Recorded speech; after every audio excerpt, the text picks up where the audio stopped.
When 3 men in work boots showed up at my gate with bolt cutters and bad intentions, I knew this wasn't just about property lines anymore.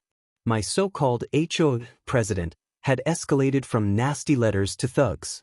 But she forgot one thing. This ranch came with a shotgun and the law. When I first drove up the gravel road to my grandfather's ranch, I thought the only sound I'd hear was the crunch of tires on stone and the wind through the pine trees. He had passed just 7 days earlier, and the grief still sat heavy on my chest. The land was quiet, solemn, almost sacred. My grandfather left me the house, the barn, the fields, and a family legacy stretching back over 100 years. I was still absorbing the weight of that inheritance when the storm knocked on my door, except it didn't knock. The front screen squeaked open like it had 1,000 times before, but this time it wasn't family or neighbors walking through. It was her. Clipboard in one hand, chin tilted like she owned the place, and a voice sharp enough to slice through my thoughts. "You'll need to join the association," she announced, as if it was already decided. At first, I thought she was confused. Maybe she mistook my grandfather's ranch for another property. But she looked me square in the eyes and said, "No exceptions. Everyone falls under HOA rules. That includes you." That was the first time I met Olivia Sharp, the woman who thought a historic ranch, older than her subdivision, belonged under her thumb. I didn't know it then, but this was just the opening move in her war against me. I tried to laugh it off at first. An HOA here?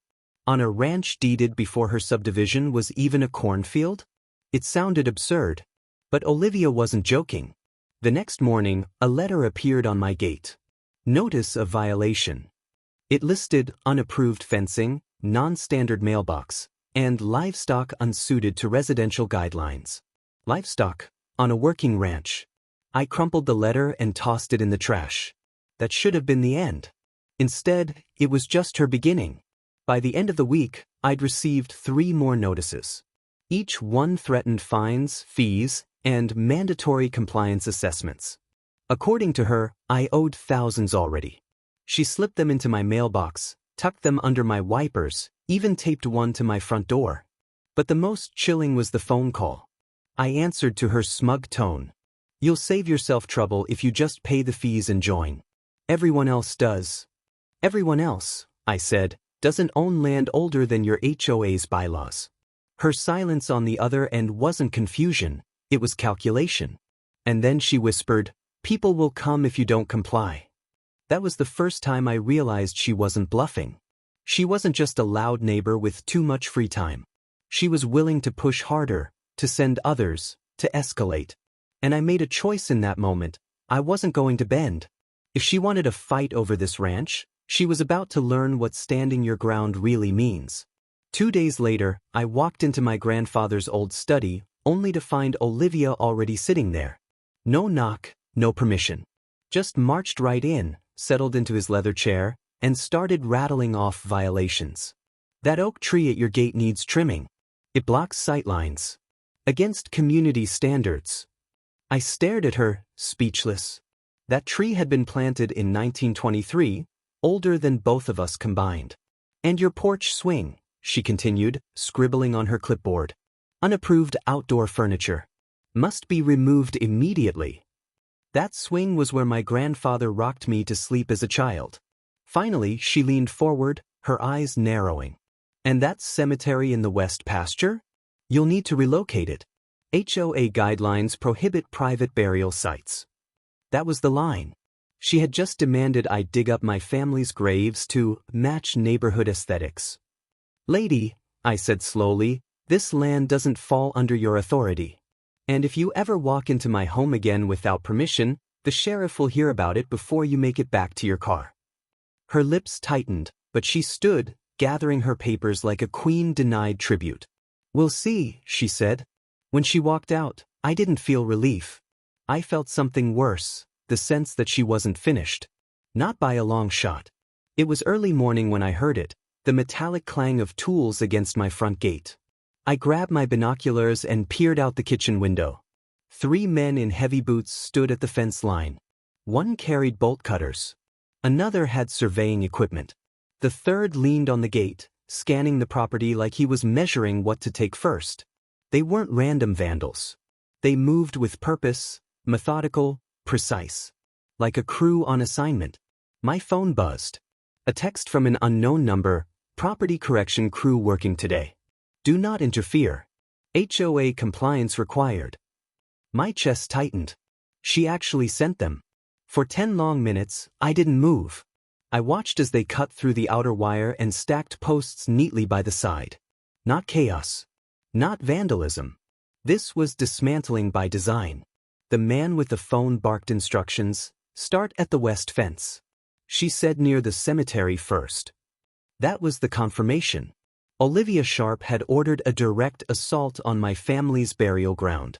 I set down the binoculars, slid open the cabinet where my grandfather's shotgun rested, and checked the shells.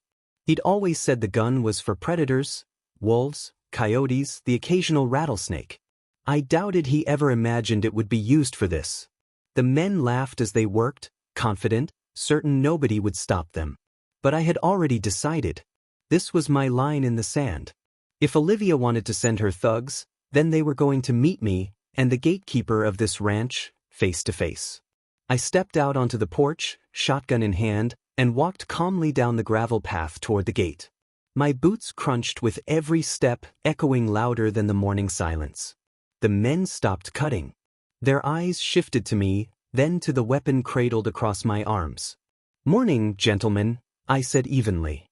"You seem lost." The leader smirked, trying to act unshaken.